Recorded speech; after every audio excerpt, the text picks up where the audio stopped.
ਹੌਲੀ ਹੌਲੀ ਮਿਹਨਤਾਂ ਨਾਲ ਨਾਮ ਹੁੰਦਾ ਆ। ਪਹਿਲਾਂ ਪਹਿਲਾਂ ਹਰ ਬੰਦਾ ਆਮ ਹੁੰਦਾ ਆ।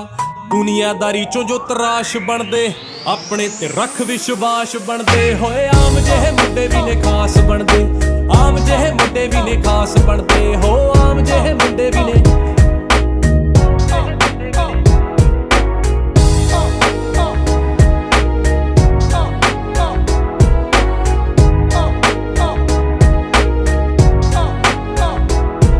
ਮਨ ਸੱਚਾ, ਸੋਚ ਉੱਚੀ, ਮਿਹਨਤੀ ਵੀ ਹੋਵੇ ਜਿਹੜਾ ਉਸ ਬੰਦੇ ਦੀ ਤਰੱਕੀ ਫਟਾਫਟ ਹੁੰਦੀ ਆ। ਫਾਇਦੇ ਵਾਲੀ ਗੱਲ ਦੱਸਾਂ